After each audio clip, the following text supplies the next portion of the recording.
Hello, welcome again to my channel, and this time we will talk about moment of a force under statics of rigid bodies. So before you proceed to this topic, dapat alam na natin mag-solve ng resultant force sa concurrent forces, no?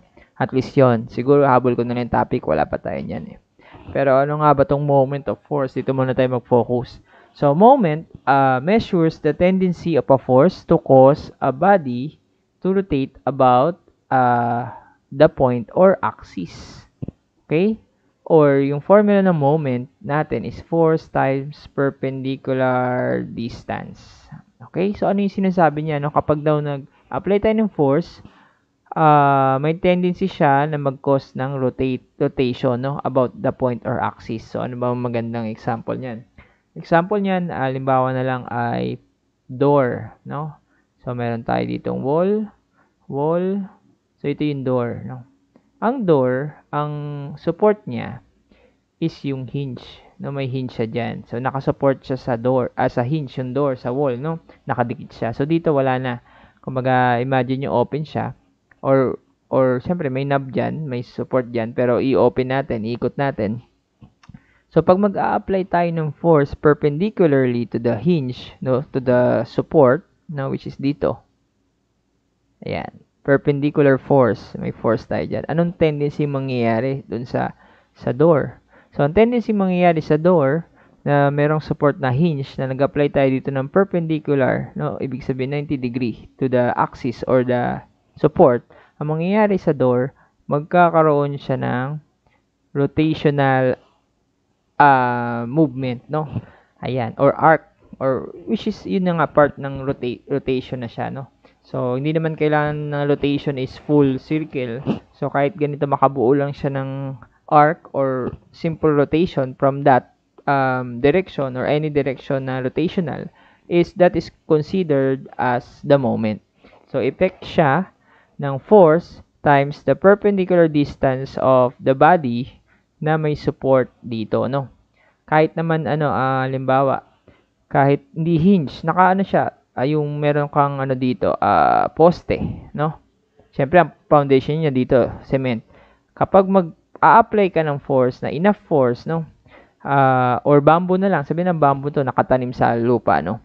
So, yung bamboo tree, kapag nag-apply ka ng perpendicular force, may tendency talagang makapag-produce ng rotational movement pag perpendicular force. Okay? Pero hindi naman kailangan laging perpendicular. Kasi, halimbawa, itong sa door natin, kung mag-apply akong force pa ganito, bubuksan ko pa rin naman yung door. Di ba? Bubuksan ko pa rin yung door. Pero iba ni effect nitong diagonal force sa horizontal force. Halimbawa, 50 pounds, 50 pounds, same amount na force tapos ibang direction. Iba yung effect ni horizontal force sa diagonal force. So, dito, meron pa rin naman siyang perpendicular distance from the hinge, pero ito na yung perpendicular distance niya from the hinge. Ayan, no? Pero normally, mahirap siya hanapin yung distance na yan. So, kaya ang hinahanap nating distance, yung x component, tsaka yung y component ng diagonal force na yon. Doon papasok si Varigon's theorem. No? Ayan yung ginagamit natin to solve moment or the total moment or the resultant moment or the summation of moment, no, kay Varigon's theorem. So paano 'yon? For example, ito, no. So meron tayo ditong isang force F, and then may distance dito na y, and ang distance niya horizontally from A ay x. Then kukunin natin yung moment at point A. So kung kukunin natin yung moment at point A, no? Normally, ang ginagawa nating positive kapag kumukuha tayo moment, yung counterclockwise. No? Counterclockwise is positive. Ayan. So, kukunin natin muna, no? Yung perpendicular distance ng force. Kung yung force na yan, no, pag in-extend natin dito, okay, kung i-extend ko siya dito, okay, in-extend ko yung force. Ano ba yung perpendicular niyang force na yan dito sa point A? Ito, no? Yan. Okay, perpendicular. Kung alam ko yung distance na yan, na perpendicular distance, no, from that force F, ita-times ko na lang yan, 4 times distance.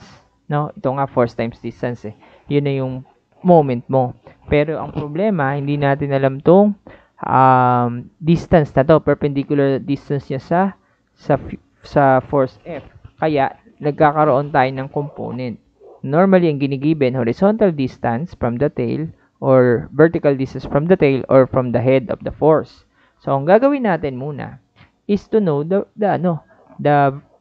x and y component of that force. So, saan tayo maglalagay? Normally, dito, kapag meron, kung saan merong may dimension, okay, dun natin ilalagay yung x and y component. Halimbawa, ito. Dito tayo sa tail kasi nandito yung dimension eh. Nandito yung may dimension x and y. So, meron tayo ditong f of y and then f of x. Okay? So, kumuha tayo ng component niyang force na yan. Okay? To get the moment at point A where counterclockwise is positive, okay, kukunin natin ito si x. Unahin na natin ito si x. So, si x, yan. Pwede natin extend yan dito. Itong si f of x, yan. Nasaan yung perpendicular distance niya from point A? Ito. Yan, ang perpendicular distance niya from point A, si fx. So, anong distance niya? Y. No, force f of x times the distance na y. Pero, sabi natin, counterclockwise is positive. So, paano natin masasabi kung counterclockwise or clockwise yung ikot ng force na yan, ng moment? So, ito, imagine, itong point A. Dito tayo reference, diba? Kinakuha natin yung moment at point A. Ang gagawin natin, papaikutin natin dyan yung force. So, kung ito yung force X, iikot siya sa point A, na ganito yung ikot niya. Ito yung arrow niya. Ano mangyayari?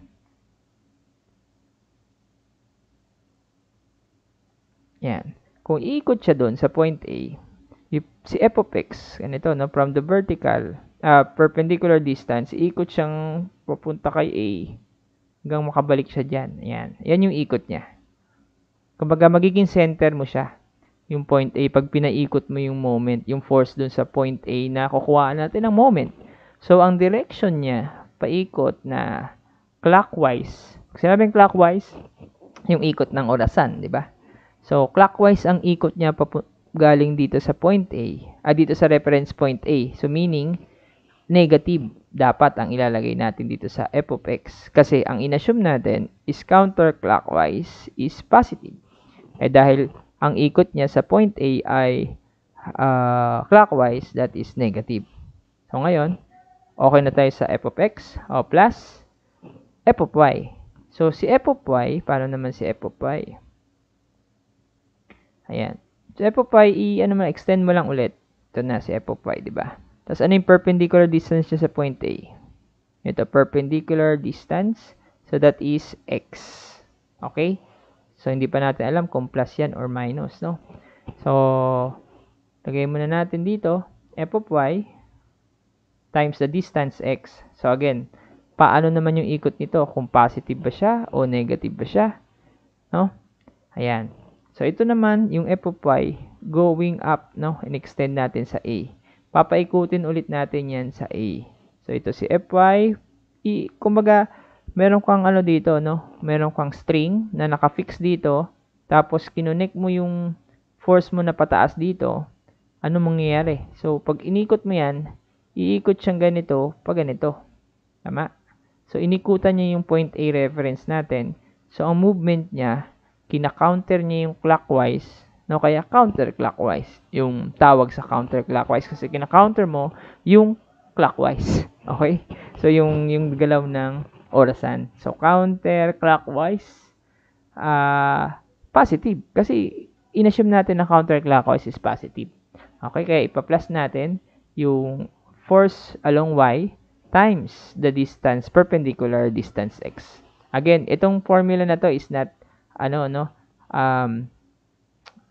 laging ganyan yung formula. Depende yan sa direction ng force kung paano mo papaikutin sa point A or point reference mo para makuha yung moment. No? Yung kinukuhaan natin ng moment, the point reference. Okay, so mag-actual actual example para mas maintindihan natin yung moment of a force. So normally, syempre hindi lang isa. So pwedeng tatlo or madami pang force na meron na kukunin natin yung moment. So dito kasi isa lang. So kinuha lang natin moment of A. So dahil tatlo na, so ang tawag sa kanya na kinukuha natin is the resultant moment or the summation of moment, no? So, ang tanong dito ay determine the resultant moment or summation of moment about point A and about point B. So, una muna, ang focus muna natin si point A. Si point A, yan. Kukunin muna natin yung moment at point A. Tapos, pag nasolve na natin yon, kukunin na rin natin yung moment at point B. Okay, pero bago yon, kailangan malaman muna natin yung mga component itong forces na to. 'Di ba? Kung ano ba yung mga component. And, wala siyang given na angle. Pero, given yung grid na to na 1 by 1 meter lahat. So, kung titingnan natin yung line, pag line, pwede natin makuha yung slope, no? Knowing that ito naka-intersect dito, naka-intersect dyan, yung rise over run, no? Ito, 1, 2, 2 run, tapos 1, 2, 3, 3 rise. So, ito, pwede na itong, ilagay natin dito ay 2, and then 3. So, ito yung, yung slope niya. So, 3 rise, 2 run dito sa first force natin. Okay? So, ngayon, alam na natin yan. So, knowing how to solve component na meron ganitong slope, kinukuha muna natin yung hypotenuse. Diba? Which is c squared is equal to a squared plus b squared. So, 3 squared is 9. Ito, square root of 3 squared plus 2 squared, that is 9 plus 4 square root of 9 plus 4 square root of 13 yung hypotenuse natin. Okay, so yan, na-solve na natin.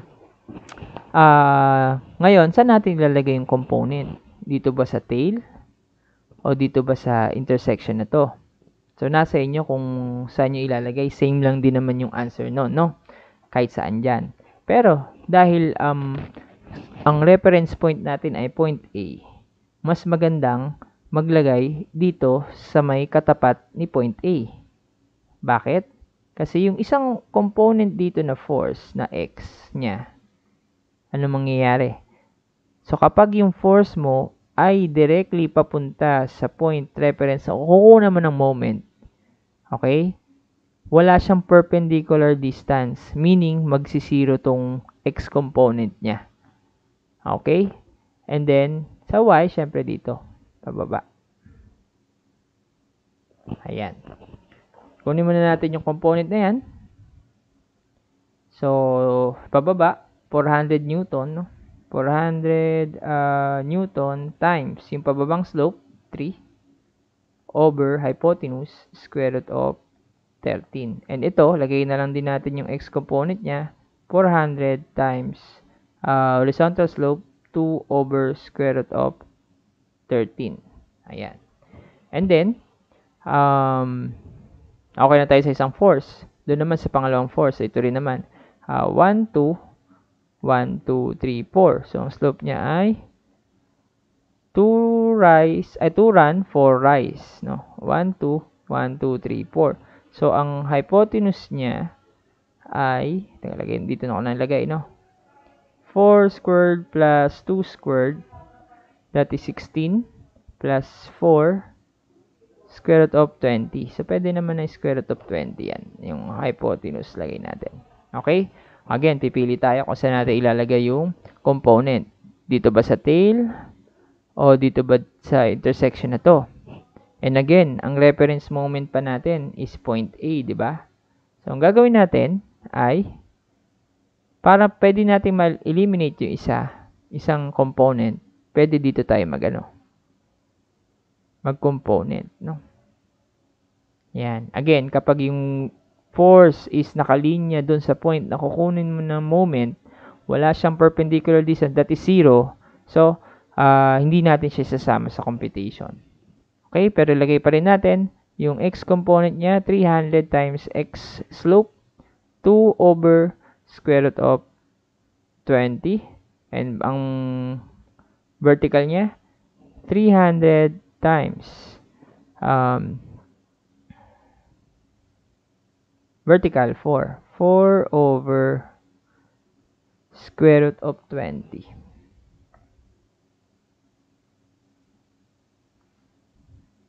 Square root of 20.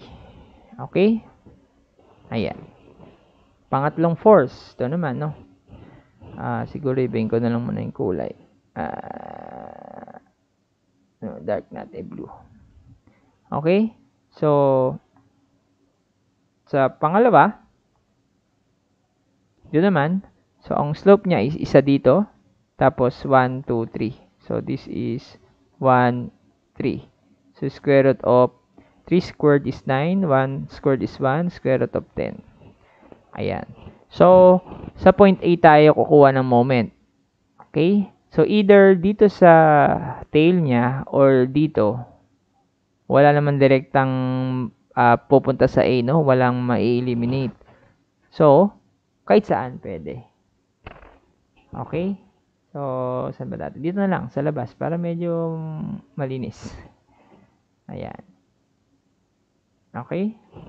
So, this is 200 times horizontal slope na 3 over hypotenuse square root of 10. Ito naman pababa, 200 times 1 over square root of 10. Okay? So, yan ang una natin gagawin, no? Know the components ng mga forces. So, dapat talaga alam nyo kumuha ng component ng forces. And then, pwede na natin kunin yung summation of moment at point A where counterclockwise is positive. No? So, ipag-add or ma-minus lang natin lahat ng force moment nitong sa point A. Okay? Yan. Punta tayo dito sa una, yung 400 Newton. Again, yung horizontal niya ay walang tawag dito, walang perpendicular slope, so that is pwede na natin to i-neglect, no? Times 0 na yan eh. Neglect natin yan kasi nasa point A. Diretso siya sa point A. Punta na tayo agad dito sa 400, yung pababang component, no? Y component ni 400, which is ito. Okay. So, paano yung ikot niya sa point A? And paano yung perpendicular distance niya? So, yung perpendicular distance nito from point A, 1, 2. Diba? Ito yung perpendicular distance niya. Tama? Which is 1 meter yan. So, 2, that is 2 meters. Tama? Tapos, paano siya ikot sa point A? So, si 400, again, ganun, may string. Ito, kuwala string yan. Tapos, may force dito, tinutulak niya. Ito yung, or sabihin niyo ng pinto na lang. Ito yung hinge, di ba? Tutulak niya yung pinto or may string. Normally, ang mangyayari, ikot siya pa ganito. Tapos, babalik siya dyan. Di ba? So, ang ikot niya ay clockwise. No? Clockwise. So, that is negative. So, negative 200, 400 pala. Negative 400 Newton times 3 over square root of 13. Tama, no? Yan yung unang force. And again, yung x niya, yung x component, wala na yan, no? Punta tayo sa pangalawa, dito. So, yung pangalawang force, yung 300 Newton, again, yung vertical component niya, 0 din ang moment kasi wala siyang perpendicular distance, no? Kahit anong gawin mo tong 300, pag extend mo na extend, hindi mo mapapaikot kay point A, 'di ba? 'Yun na lang yung tandaan nyo. Kahit itong horizontal na to, kahit paikuti mo to, extend mo ng extend tong force na 'yan. I-intersect lang niya si A eh. Hindi niya iikot, hindi siya makakaikot kay A. Okay, kasi wala nga siyang perpendicular distance. Ganon din si Y. So, wala siyang perpendicular distance, hindi mo mapapaikot kay point A, yung force component nitong Y component, itong 300. So, dito tayo sa X component niya. Okay? So, ayan. Ilan ang vertical distance or perpendicular distance from point A to x component itong 300, 'di ba? That is 1, 2, 3, 4, 5. Ito 'yan, perpendicular 'yan. 90 degree ibig sabihin, 'di ba? So 5 meters. So, paano naman yung ikot niya kay point A? So itong 300 newton na pakaliwa, again, may string diyan, no? Naka-fix. Tapos meron kang force, tutulak mo, no? Iikot siya kay point A. Medyo malaki, liliitan ko na lang, no? Iikot siya sa point A hanggang bumalik doon. No? Yan, ikot siya. Iikot siya sa reference point, no? Yan. So, anong ikot niya? So, iikot siya dyan, kasi ito yung force, perpendicular distance, ay counter clockwise. So, meaning, positive. So, plus, i-add lang natin yan dito, plus, ito, 300 Newton times 2 over square root of 20. 2 over square root of 20. Okay? Ayan. So, tapos na tayo sa pangalawang force. Tapos na tayo dito sa pangalawang force, no? Pangatlong force tayo. Dito tayo naglagay. Dito tayo naglagay ng force. No? Horizontal to, ha? Yan. Reference ulit natin si point A. So, dalawa na yung kukunin natin. Y component, X component, meron siyang perpendicular distance. So, lahat, yung dalawa na tong component na to, meron niyang moment. Yan. Unahin natin yung vertical distance. Ito, vertical component, 200. So, extend nyo siya. No? Extend nyo yung force para magkaroon ng perpendicular distance. Yan. Yan. Perpendicular distance sa force sa point A, sa reference. Yan. Okay? So, ilan yung perpendicular distance? 1, 2, 3, 4, 5. Sa pababa, yung force. So, 5 yung perpendicular distance. Tapos, yung force sa pababa, papaikutin mo ngayon kay point A. Ayan. Paikutin mo. Pababa yung force mo. Tapos, center mo yung A. Yung force mo, pababa. Center mo to. So, iikot ka dyan. Ganito yan. Hanggang sa bumalik siya dun sa force niya. Yan. So, anong ikot niya? Clockwise. Tama, clockwise. Meaning, negative. No, negative. So, minus 200 Newton times ito yun, no? 1 over square root of 10. Okay? Ayan. Then, sunod, times distance. Ay, sorry, walang distance yung mga sinulat ko dito, no? Ayan, no? Wala palang distance. So, nilagay ko dito yung 400, no? Ito yun yung 400 Newton times 3 square root over square root of 13. So, ang distance natin kanina, no? 2 meters. Ito. Perpendicular distance dito sa point A. So, times 2 natin yun. Times 2 meter. Kasi ang moment ay force times distance. Tapos yung 300 Newton na nandito sa pangalawang force natin, na binilang natin kanina, 1, 2, 3, 4, 5. 5 meters. So, times natin sa 5 meters. And yung 200 Newton na vertical component niya, ang perpendicular distance niya sa point A ay 5 din, di ba? 1, 2, 3, 4, 5. So, times 5. 5 meter. And lastly, yung isa pang component na ito, horizontal component ni 200 Newton. Okay? So, again, anong gagawin natin? Pwede naman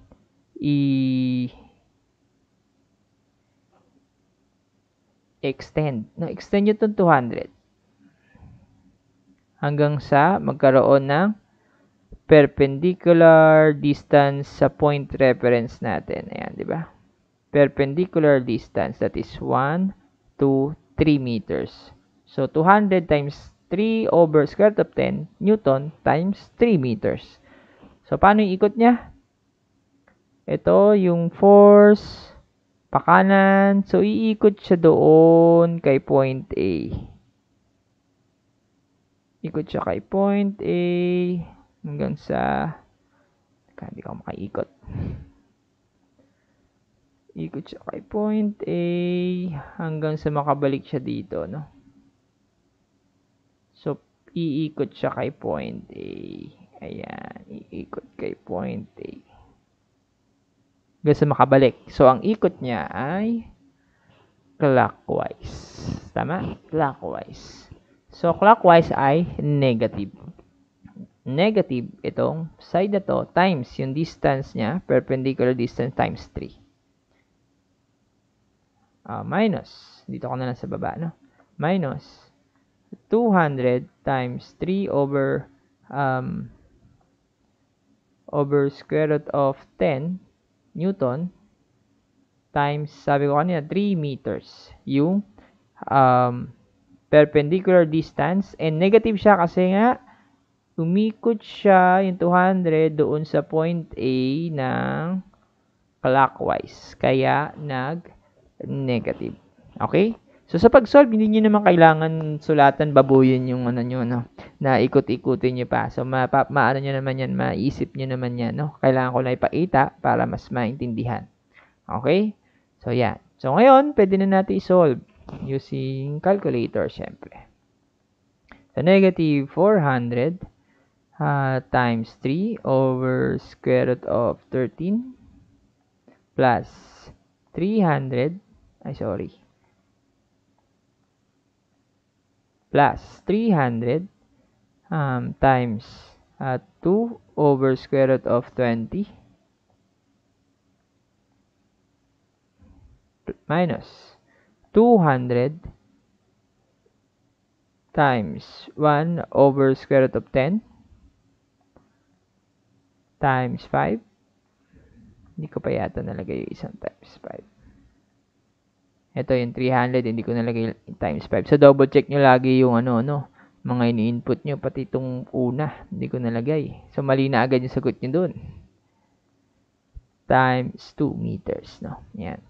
Negative 400 times 3 over square root of 13 times 2 plus 300 times 2 over square root of 20 times 5 minus 200 times 1 over square root of 10 times 5 minus, ito na, no? 200 times 3 over square root of 10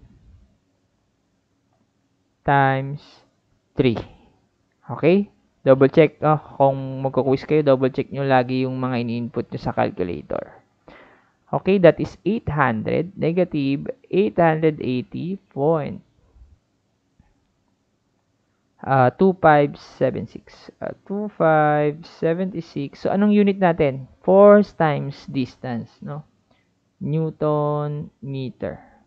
So, that is a summation of moment at A where counterclockwise is positive is equal to negative 880.2576 Newton meter. So, bakit negative yung moment?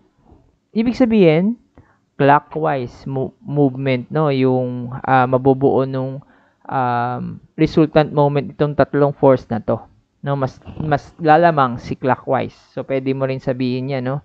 Na positive 880.2576 Newton meter clockwise, no? Pwede mo rin yan gawing sagot. Okay? Ayan. Kung gusto nyo ng challenge para ma-double check nyo na tama itong sagot nyo, instead na kung saan ako nag-component, halimbawa dito sa point 1, dito ako sa bandang taas, sa baba niya, pwede nyo itry yung sa tail. Dito kayo mag-component, x and y component. Mag-iiba yung perpendicular distance niya, di ba? And, dapat, pareha pa rin yung sagot. So, magiging pareha pa rin naman sagot yon either way, kahit saan kayong mag-component, no? So, dito sa dulo o dito sa tail, kayo bahala. Basta, consider the perpendicular distance. Okay? So, meron pa palang solve isa pa, about point B. Dito naman tayo magmo-moment. So, ang reference naman natin dito yung point. So, another, pa yan, no? Reference. So, Meron pa akong, yan, sige. Meron pa akong dinrawing dyan eh, para dito sa point B. Okay, so try naman natin to, no? Sa point B naman tayo moment. Tama ba yung location ko ng point B? Ayan. So, kinopya ko lang yung slope, no? Yung triangle. 4, 2 square root of 20, 2, 3 square root of 13, 1, 3 square root of 10. Okay, so ito naman, no? Point B. So, saan naman tayo magre-reference niyan? So, dito again sa 400, saan tayo maglalagay ng component? Mag-isip tayo na pwedeng kung saan pwedeng may makancel yung no, x and y component. Kung sa dito sa isa B. So ito, pwede natin dito naman ilagay yung component. Dito x, y component, tapos dito naman yung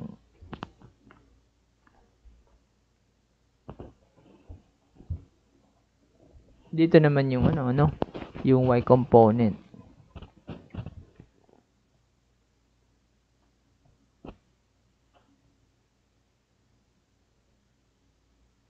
Ayan. So, dapat kung saan yung point, nandun lang yung x and y component. Hindi pwedeng nandito yung y component, tapos nandito sa kabila yung x component. No? So, hindi pwede. Mag-iiba. So, ang y component ito again ay 400 times y, 3 over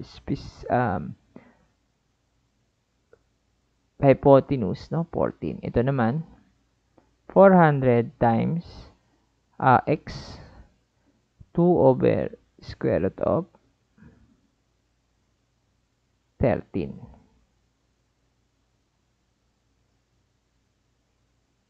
Yan. Okay, x and y component. So, dito sa pangalawa, dito yung reference natin. So, dito na lang din ulit. No? Kasi, yung isa dyan, maka-cancel ulit.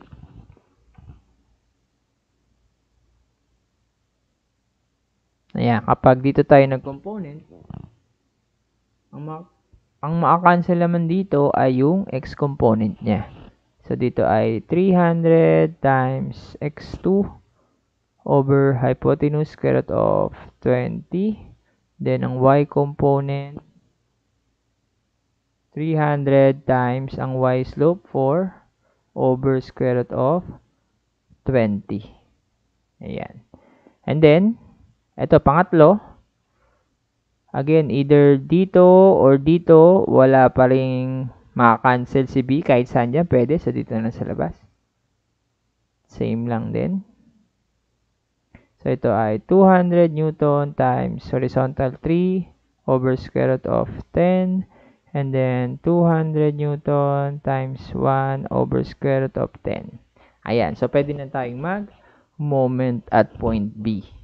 So, summation of moment or the resultant of moment from that example will be, yan, summation of moment at point B where counterclockwise is positive. Ano unahin natin? So, ito na ulit yung 400. So, yung maka-cancel out naman dito sa 400 component, yung y component niya. Kasi, kahit anong extend mo sa force na yan, again, hindi mo mapapaikot kay point B. Okay? So, doon na tayo agad sa x component niya. Ayan. Ito yung x component. Ang vertical or perpendicular distance niya ay 2. 1, 2. 2 meters, no? And yung 400, pagpapaikutin natin yan sa point B, ayan, babalik siya doon. That is clockwise. Clockwise. So, clockwise yung 400. So, that is negative. Negative. Negative clockwise. Negative 400 Newton times 2 over square root of 13. Ito. No? Times the distance. Perpendicular distance niya ay 2. 2 meter. Okay. Tapos sa first force. Pangalawa. Dito naman. So, again, itong 300 na to, ay kahit anong extend mo dyan, hindi mo mapapaikot sa point B, walang perpendicular distance. So, that is 0 ang moment dyan. Okay? So, doon na tayo sa vertical component niya.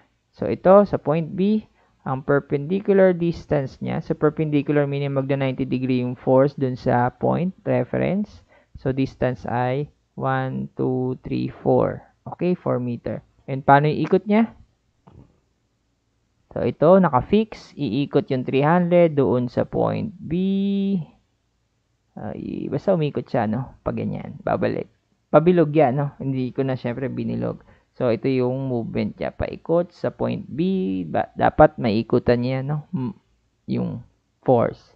So, that is clockwise ulit. Therefore, negative. So,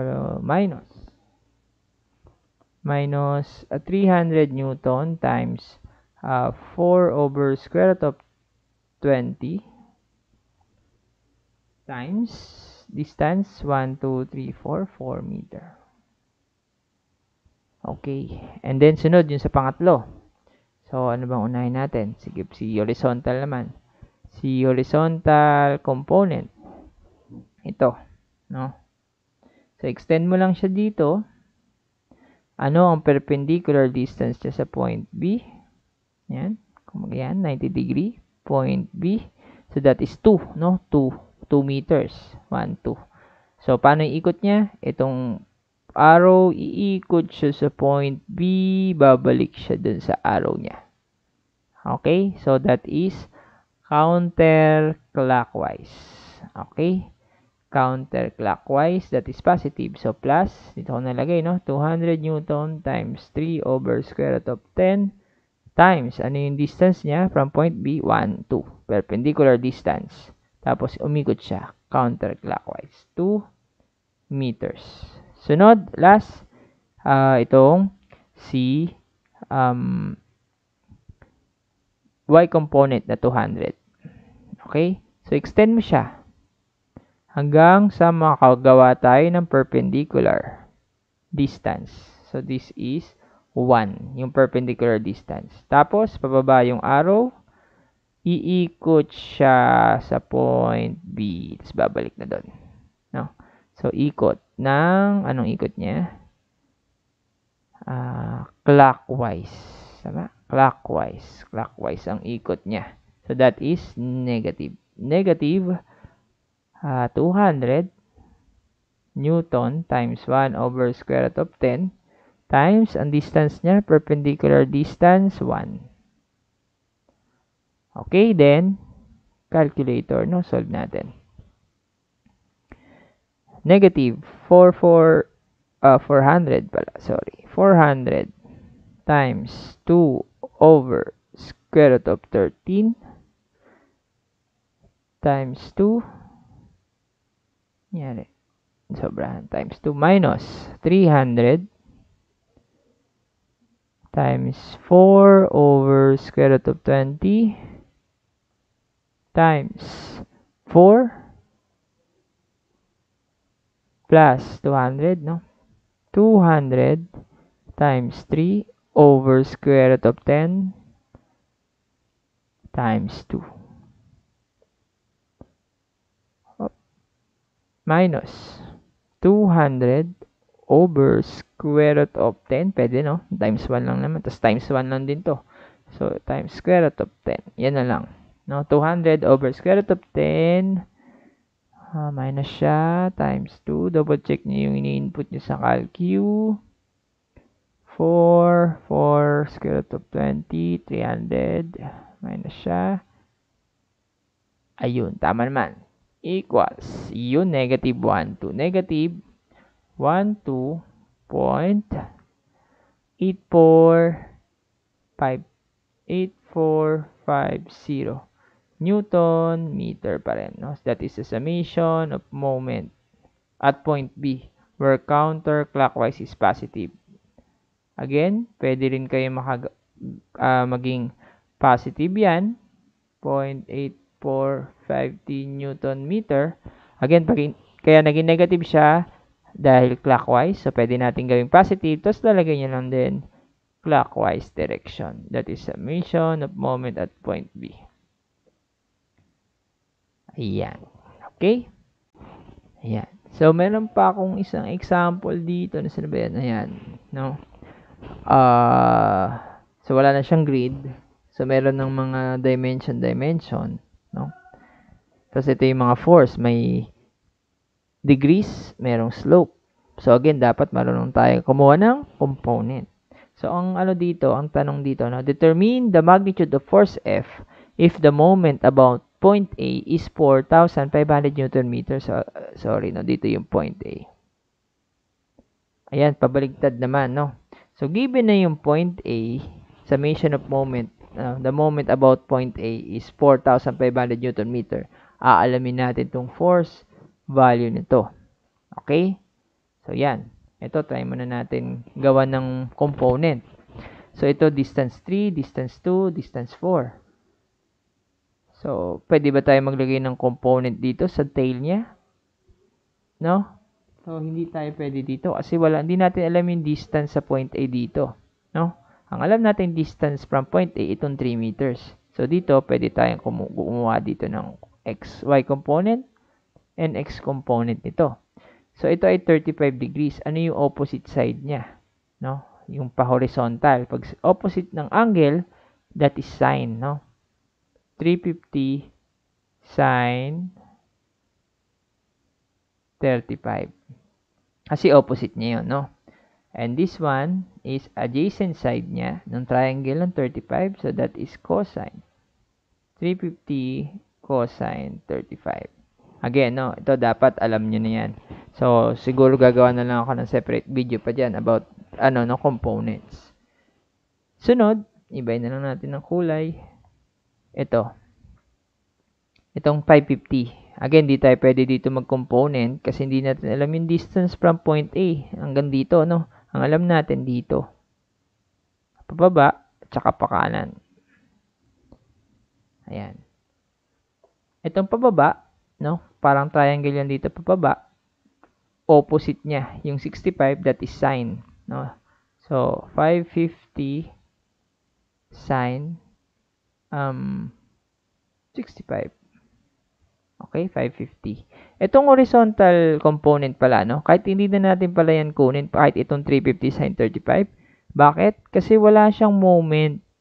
Kasi nasa, siya, along point A ka. Itong X component ng 350, tsaka X component ng 550. Along point A ka eh. So, wala na yung moment, Kahit di na natin kunin tong component na yan. Kasi magsisiro lang din naman sa moment. Okay, so yung last,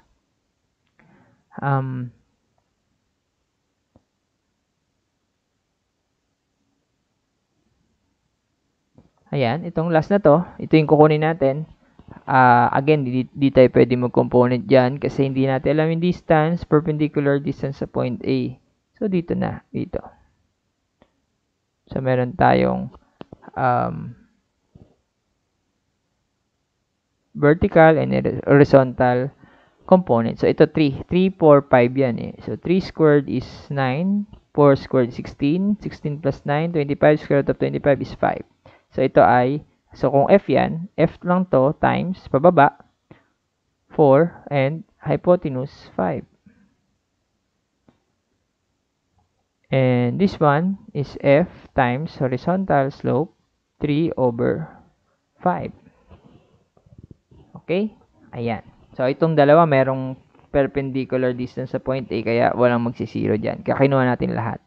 So, ngayon, kukunin natin yung summation of moment at point A where counterclockwise is positive. So, dito walang sinabi kung counterclockwise is positive. So, pwede naman natin i-assume na counterclockwise yung rotation ni moment. Para maging safe kayo, pwede nyo sasabihin na ikaw na mag-set, na counterclockwise yung 4-5 or clockwise yung 4-5. So, wait lang. So, sige, para medyo may challenge, i-completohin natin yung problem na moment about point A is 4-5 Newton meter clockwise. Lagyan natin ng direction, kasama sa problem. Clockwise. So, clockwise daw yung moment mo na yan. So, ibig sabihin, kung counterclockwise is positive, that is negative moment kasi clockwise yung given. Ayan. Halimbawa, ito muna, i-solve muna natin itong summation of moment where counterclockwise is positive. So, una, ito, 350. Parang yung grid lang din yun, no? Ito. Pero wala nang grid dimension na agad. Okay? 3 meter agad yan, di ba? Ayan. Ayan. Yung 3 meter na agad yung perpendicular distance nito. Yung 350, no? Ayan na may nakalagay na. Tapos, papaikutin mo siya sa point A. So, anong ikot niya ay clockwise. So, negative. So, negative 350 cosine 35 times, ano yung distance natin? 3 meters. No? Yung 350 ay Newton. Hindi ko nalagay. Newton. Sunod, ito namang 550.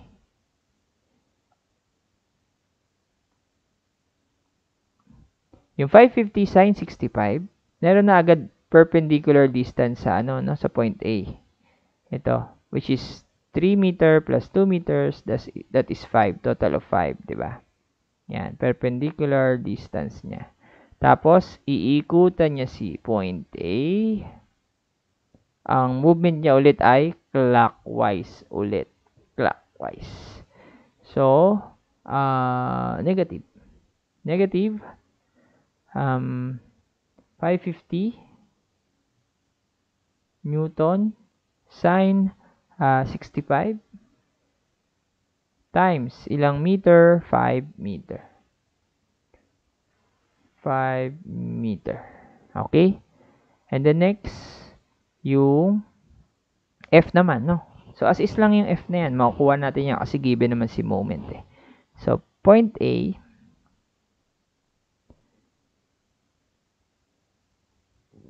yan. No? Ito. So, extend natin pataas tong y component niya para magkaroon ng perpendicular distance sa point A, no? Which is equal to 5. Tapos, iikot yung y component sa point A. Babalik lang dito sa So, ano yung ikot niya? Ikot niya ay clockwise. So, ikutan niya ulit si point A. Ayan. So, clockwise. So, plus. So, plus. Ay, sorry. Negative pala, no? Clockwise. Negative F times 4 over 5. Bakit 4 din yan? F times 4 over 5 times the distance ay 5 meters. And then last, itong force component na to. Yan. Ang force component na to, extend nyo dito para magkaroon ng x component. Perpendicular distance. Ang perpendicular distance niya ay ito, 4. 4 ang perpendicular distance sa point A. Tapos extend niya yung force na yan. Iikot siya sa point A. Dapat mapalooban niya si point A. Babalik siya dito. So, ang ikot niya ay counterclockwise. So, that is positive. Plus F times 3 over 5 times the distance, perpendicular distance ay 4 meters. And substitute natin sa summation of A. Counterclockwise is positive pero ang given clockwise, so meaning itong summation of forces, a moment at point A ay negative 4.5 Newton meter. Newton meter equals. So, pwede naman natin to i-simplify, no? Negative 350 cosine 35. So, lagyan yung parenthesis times 3. So, negative 860. Negative 860 point. So, depende sa structure nyo kung ilang decimal yung pinapakuha, no? 1096. Pwede na yung 4. 1096. Newton meter minus ito. So, 550 sine 65. Sine 65 times 5. 2492 point. 3464. 3464. So, unit natin, Newton meter na rin. Then, tong F, that is, magka-cancel, no? 4F minus 4F minus 4F, ito ay 3 times 4 divided by 5, 12 over 5, plus 12 over 5F. Then, transpose.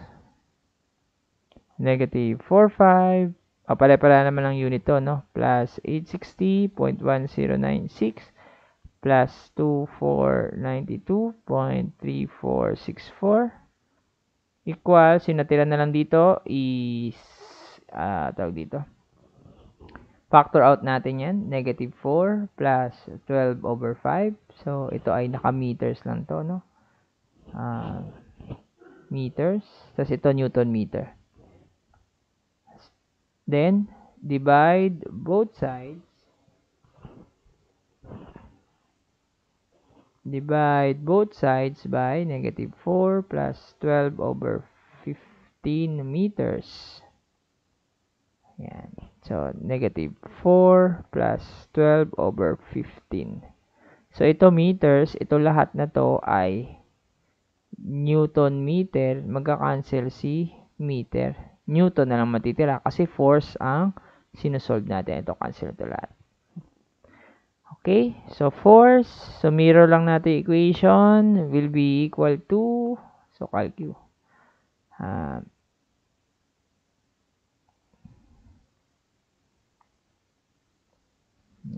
mabuhat. Yan.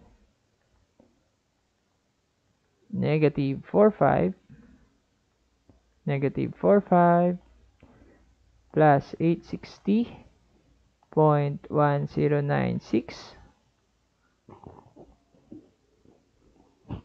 plus 2492.3464 over negative 4 plus 12 over 15. Double check. Negative 4 over 15. 3464, 2492. Then 1069, 860, and then negative 45. So that will be